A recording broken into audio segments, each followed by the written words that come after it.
అందరికీ hi. So ఇవాళ reading ఏంటి అని అంటే యూనివర్స్ నుంచి అర్జెంట్ అండ్ ఇంపార్టెంట్ మెసేజెస్ ఏంటి మీకు అనేది మనం ఈ వీడియోలో తెలుసుకోబోతున్నాం అనమాట. సో ఇది జనరల్ రీడింగ్ అండి, అందరికీ కనెక్ట్ అవ్వాలని లేదు. ఎవరికైతే కనెక్ట్ అవుతుందో వాళ్ళు తీసుకోండి, ఎవరికైతే కనెక్ట్ అవ్వట్లేదో ఫోర్స్ఫుల్గా ఏ మెసేజ్ని కూడా కనెక్ట్ చేసుకోవడానికి ట్రై చేయకండి.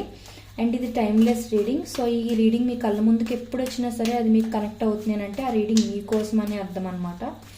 అండ్ ఈ వీడియో మొత్తం చూసిన తర్వాత ఒక లైక్ చేసి I claim this positive energy అని కానీ, గ్రాటిట్యూడ్ అని కానీ, థ్యాంక్ యూ అని కానీ మీరు ఒక చిన్న కమెంట్ చేశారు అని అంటే ఈ వీడియో కింద ఈ వీడియోలో ఉన్న పాజిటివ్ ఎనర్జీ మొత్తం మీరు త్వరగా రిసీవ్ చేసుకోగలుగుతారు అనమాట. ఎవరికైనా పర్సనల్ రీడింగ్స్ ఇంట్రెస్ట్ ఉంది అని అంటే ఒకసారి డిస్క్రిప్షన్ చెక్ చేయడం మాత్రం మర్చిపోకండి.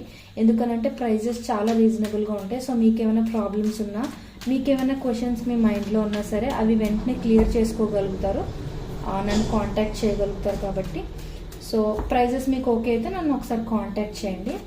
అండ్ ఇప్పుడు మనం వీడియోలోకి వెళ్ళిపోదాం.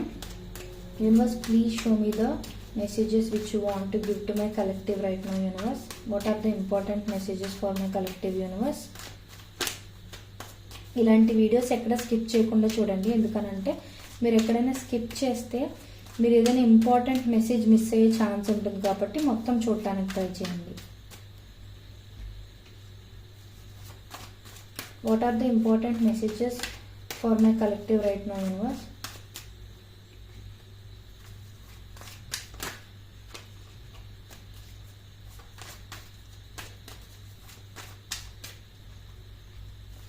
Please give me 2 more cards, universe.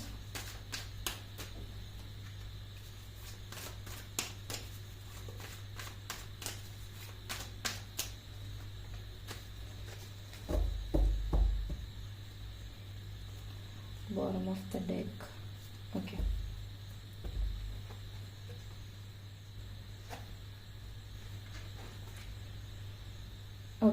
First thing, మీరు ఏదైతే విష్ ఏదైతే స్ట్రాంగ్గా కోరుకుంటున్నారో అంటే ఈ వీడియో చూసే టైం కల్లా మీరు ఏదైతే స్ట్రాంగ్గా మీ లైఫ్లో ఉండాలి అని అయితే కోరుకుంటున్నారో దానికోసం మీరు కొంచెం పేషెన్స్గా వెయిట్ చేయాలి. అండ్ దానికోసం మీరు కొంచెం హార్డ్ వర్క్ అనేది చేయగలిగితే మీరు అనుకుంటున్న విష్ అయితే ఖచ్చితంగా ఫుల్ఫిల్ అవుతుంది అని అయితే యూనివర్స్ క్లియర్గా మనకి ఇక్కడ చెప్తుంది. This is a wish fulfilment card అనమాట. సో ఏంటి అని అంటే ఫర్ ఎగ్జాంపుల్ రిలేషన్షిప్లో మీరు అనుకుంటున్న పర్సన్ మీకు దక్కితే బాగుండు అని అనుకుంటున్నారు అనుకోండి, దానికోసం మేనిఫెస్టేషన్ లాంటివి ఏమైనా చెయ్యండి. కొన్ని టెక్నిక్స్ ఉన్నాయి కదా, మేనిఫెస్టేషన్ టెక్నిక్స్ లాంటివి ఏమైనా చేయండి. అండ్ ఇంకొకటి ఏంటి అని అంటే ఆ పర్సన్కి మీకు ఒకవేళ మిస్అండర్స్టాండింగ్స్ ఉంటే అవి ఎలా క్లియర్ చేసుకోవాలి అది అనేది మీ విష్ ఫుల్ఫిల్మెంట్ అనుకోండి. అంటే ఈ పర్సన్కి నాకు మధ్య ఉన్న మిస్అండర్స్టాండింగ్స్ అన్నీ పోయి మేము హ్యాపీ రిలేషన్ అనేది మెయింటైన్ చేయాలి అన్నట్లుగా మీరు అనుకున్నట్లయితే మీరు దానికోసం కొంచెం హార్డ్ వర్క్ చేయాలి, మీ సైడ్ కొంచెం ఎఫర్ట్స్ అనేవి పెట్టాలి అని కూడా చూపిస్తుంది అనమాట. కొంచెం ఎఫర్ట్స్ పెట్టండి, గట్టిగా ప్రయత్నించండి అన్నట్లయితే చూపిస్తుంది మనకి. స్ట్రాంగ్గా పాజిటివ్ మైండ్ సెట్తో ఉండాలి ఫస్ట్ మీరు, అది ఒకటి చూపిస్తుంది అనమాట. అండ్ ఇన్ కేస్ కెరియర్ పరంగా మీరు ఇంకా ఎక్కువ డబ్బులు సంపాదించాలి అని కానీ, ఇంకా ఎక్కువ శాలరీ ఉన్న జాబ్ సంపాదించాలని కానీ, కార్ కొనుక్కోవాలి, ఇల్లు కొనుక్కోవాలి అని కానీ, ఆర్ ఒక బైక్ కొనుక్కోవాలని కానీ, ఇలాంటివి ఏమైనా ఉంటాయి కదా ప్రాపర్టీస్ ఇవి అవి అని. సో ఏదైనా సరే దానికోసం మీరు కొంచెం హార్డ్ వర్క్ చేయాలి, సిన్సియర్ ఎఫర్ట్స్ పెట్టాలి. అప్పుడు ఖచ్చితంగా మీ విష్ అనేది ఫుల్ఫిల్ అవుతుంది, మీరు అనుకున్న దానికన్నా త్వరగానే ఫుల్ఫిల్ అవుతుంది అనేది అయితే మనకి ఇక్కడ చూపిస్తుంది అనమాట. కాకపోతే కొంచెం పేషెన్స్తో మీరు వెయిట్ చేయాలంటే ఇప్పుడు నేను హార్డ్ వర్క్ చేసేస్తున్నాను కదా, రేపటికల్లా రిజల్ట్ వచ్చేయాలంటే అవ్వదు కదా. సో అందుకని కొంచెం ఓపిక్గా వెయిట్ చేయాలి. బట్ మీకు ఆ రిజల్ట్ వచ్చే వరకు కొంచెంగా హార్డ్ వర్క్ పెడుతూ ఉండండి అన్నట్లుగా అయితే యూనివర్స్ చెప్తుంది అనమాట. That is the first and very very important message అండి. అండ్ రిలేషన్షిప్ పరంగా ఇంకొక ఇంపార్టెంట్ మెసేజ్ ఏంటి అని అంటే ఎప్పుడు కూడా మీరు రిసీవింగ్ మోడ్లోనే ఉండకూడదు, ఇచ్చే మోడ్లో కూడా ఉండాలి అనేది చూపిస్తుంది అనమాట.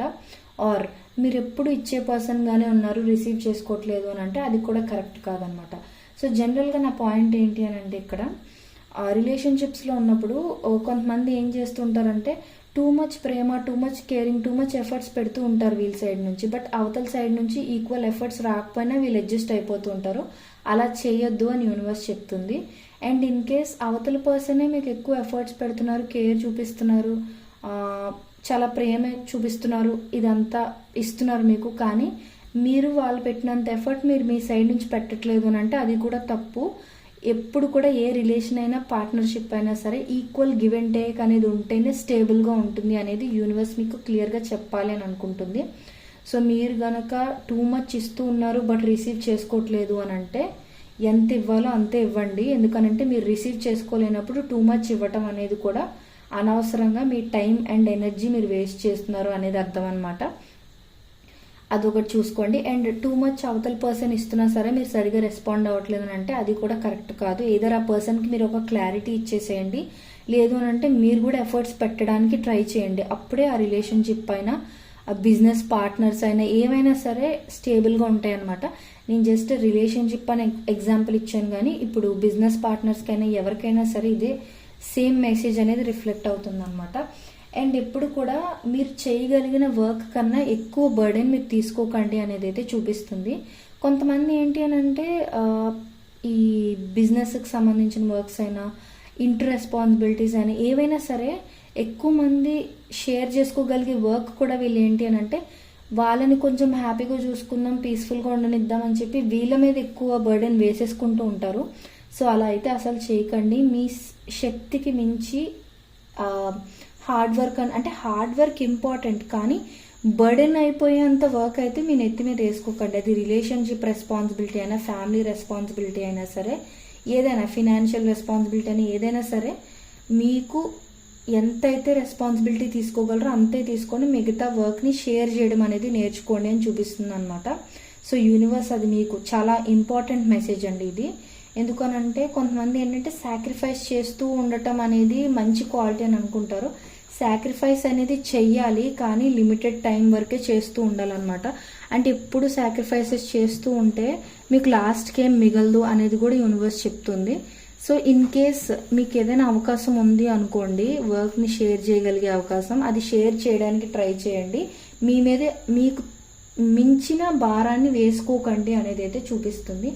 అండ్ మీరు ఏ వర్క్ గురించి వర్క్ చేస్తూ ఉన్నా సరే పేషెన్స్ అనేది చాలా చాలా ఇంపార్టెంట్. మీరు ఒకవేళ ఎక్కడైనా ఇన్వెస్ట్మెంట్స్ పెట్టి ప్రాఫిట్స్ కోసం వెయిట్ చేస్తూ ఉన్నారనుకోండి, త్వరగా డిసప్పాయింట్ అయిపోకండి. మీరు జస్ట్ ప్రాసెస్ మీద ఫోకస్ చేయండి అంతే. అవుట్కమ్ మీద ఎప్పుడు ఫోకస్ చేయకూడదు అనేది ఇక్కడ మెయిన్ ఇంపార్టెంట్ విషయం అనమాట. సో ఏదైతే మనం ఎక్స్పెక్ట్ చేస్తామో ఒకవేళ మన ఎక్స్పెక్టేషన్స్కి రీచ్ అవ్వకపోతే మనం డిసప్పాయింట్ అవ్వాల్సి వస్తుంది. సో అందుకే ఏంటంటే మీరు జస్ట్ ప్రాసెస్ మీద ఫోకస్ చేయండి. ఏదో రిలేషన్షిప్ అయినా ఆర్ కెరియర్ అయినా, ఫ్యామిలీ అయినా, ఎడ్యుకేషన్ అయినా ఏదైనా సరే ప్రాసెస్ మీద కాన్సన్ట్రేట్ చేయండి. ఫర్ ఎగ్జాంపుల్ మీరు ఈ ఏజ్ కల్లా ఇంత సంపాదించాలి అని అనుకుంటున్నారు అనుకోండి, అదొక గోల్గా పెట్టుకుని డైలీ దానికోసం హార్డ్ వర్క్ చేయడం, స్కిల్స్ డెవలప్ చేసుకోవడం, మీలో లేని స్కిల్స్ ఏవైతే ఉన్నాయో అవి మీరు ఇంప్రూవ్ చేసుకోవాలనుకోవడం, ఎక్కడ ల్యాగ్ అవుతున్నారో అది ఇంప్రూవ్ చేసుకోవాలనుకోవడం, ఇలాంటివి ట్రై చేయండి. ఆ ప్రాసెస్ మీద ఫోకస్ పెట్టండి, కానీ అవుట్కమ్ ఇంకా రాలేదేంటి, ఇంకా నేను సక్సెస్ అవ్వలేదేంటి, ఇలాంటివి అయితే పెట్టుకుంటుంటే మీ ఎనర్జీ అనేది వెనక్కి పుల్ అయిపోతూ ఉంటుందంట. సో అందుకని పేషెన్స్తో మీరు జస్ట్ ప్రాసెస్ మీద ఫోకస్ చేసి ఓపిక్గా వెయిట్ చేయండి. జరగాల్సిన టైంలో అన్నీ జరుగుతాయి అనేది యూనివర్స్ చెప్పాలి అని అనుకుంటుంది. అండ్ ఇంకొకటి ఏంటి అని అంటే మీ లైఫ్లో ఎయిదర్ ఒకవేళ మీరు టాక్సిక్ రిలేషన్షిప్లో కానీ ఉన్నట్లయితే అది త్వరలో ఎండ్ అయిపోయి మీకు ఒక ఫ్రెష్ స్టార్ట్ అనేది రాబోతుంది అనేది చెప్తుంది. లేదు అని అంటే మీరు ఉన్న రిలేషన్షిప్ ఒకవేళ మంచి రిలేషన్షిప్ అయితే మీ రిలేషన్షిప్లో ఉన్న గొడవలు ఆర్ టాక్సిక్ బిహేవియర్ ఏదైనా ఉన్నా or some sort of pain, heart breaks ఏమైనా ఉన్నట్లయితే ఆ పెయిన్ ఎండ్ చేసేయబోతుందంట యూనివర్స్ త్వరలో. ఖచ్చితంగా ఈ వీడియోని క్లెయిమ్ చేసుకోవడం మాత్రం మర్చిపోకండి. చాలా చాలా ఇంపార్టెంట్ అండ్ పాజిటివ్ మెసేజెస్ చాలా ఉన్నాయి. సో ఏదైతే మిమ్మల్ని బాధ పెడుతుందో అది ఎండ్ చేసి కొత్త ఫ్రెష్ స్టార్ట్ అనేది యూనివర్స్ మీకు ఇవ్వబోతుంది అనేది యూనివర్స్ చెప్తుంది అనమాట. అండ్ ఎవరైతే ఫినాన్షియల్గానైనా ఆర్ మ్యారేజ్ కోసం వెయిట్ చేస్తున్నా, ఫినాన్షియల్ స్టెబిలిటీ కోసం వెయిట్ చేస్తున్నా, కెరియర్లో సక్సెస్ ఆర్ గ్రోత్ కోసం వెయిట్ చేస్తున్నా, ఎప్పుడు నేను అనుకున్నంత సంపాదిస్తాను ఆర్ ఎప్పుడు నేను అనుకున్న ప్రాపర్టీస్ అవి కొనుక్కుంటాను ఇలా వెయిట్ చేస్తుంటే, అంటే లాంగ్ టర్మ్ గోల్స్ కోసం వెయిట్ చేస్తున్నారు, త్వరలోనే stability, long term stability, long term commitment ఇవన్నీ రాబోతున్నాయి మీ లైఫ్లోని. మీ లైఫ్ అనేది స్టేబుల్గా హ్యాపీగా త్వరలో ఉండబోతుంది. మీరు అనుకున్న దానికన్నా మీరు ఎక్కువ సంపాదించాలని అనుకుంటున్నారు, సంపాదించగలుగుతారు అనేది యూనివర్స్ చెప్పాలి అని అనుకుంటుంది. ఎందుకు అనంటే this card is all about long term stability. అది కెరియర్ అయినా, రిలేషన్షిప్ అయినా, ఫ్యామిలీ అయినా, ఏదైనా సరే అనుకున్న దానికన్నా మీరు ఎక్కువ సంపాదించగలుగుతారు. బట్ ఎఫర్ట్స్ అనేవి ఇంపార్టెంట్. ఎఫర్ట్స్ ఎక్కడ అంటే మీరు ఒకవేళ ఫెయిల్ అయినా మళ్ళీ స్టార్ట్ చేయండి. నేను కెరియర్ గురించి చెప్తున్నాను ఇప్పుడు ఈ పాయింట్. ఒకవేళ మీరు ఏదైనా ఎగ్జామ్స్ అవి రాసి ఫెయిల్ అయినా, ఆర్ మీరు అనుకున్న జాబ్ ఇంటర్వ్యూకి వెళ్ళి ఫెయిల్ అయినా సరే మళ్ళీ ట్రై చేయండి. అస్సలు గివ్ అప్ చేయొద్దు. ఎందుకంటే యూనివర్స్ మిమ్మల్ని టెస్ట్ చేస్తుంది మీరు ఇంకెంత స్ట్రాంగ్ పర్సన్ అని. సో దట్ మీరు అనుకున్న దానికన్నా ఎక్కువే మీకు ఇవ్వాలి అని అనుకుంటుంది అని అదొకటి చెప్తుంది. అండ్ ఏ విషయంలో మీరు డెసిషన్ తీసుకోవాలి అని అనుకున్న ముందు దాని గురించి కొంత రీసెర్చ్ అనేది చేసి అప్పుడు డెసిషన్ తీసుకోండి. ఇంపల్సివ్గా ఎలా పడితే అలా డెసిషన్స్ తీసుకోవద్దు అనేది అయితే యూనివర్స్ చెప్తుంది. సో ఇది వాళ్ళ రీడింగ్. ఖచ్చితంగా లైక్ చేసి I claim this positive energy అని కానీ, థ్యాంక్ యూ అని కానీ, గ్రాటిట్యూడ్ అని కానీ కమెంట్ చేయడం మాత్రం మర్చిపోకండి. అండ్ పర్సనల్ రీడింగ్స్ కావాలంటే ఒకసారి డిస్క్రిప్షన్ చెక్ చేయడం మాత్రం మర్చిపోకండి. ఖచ్చితంగా నెక్స్ట్ మీకు ఎలాంటి వీడియోస్ కావాలి అనేది కూడా నాకు కామెంట్ సెక్షన్లో తెలియజేయండి. Thank you so much for all your love and support. Thank you so much.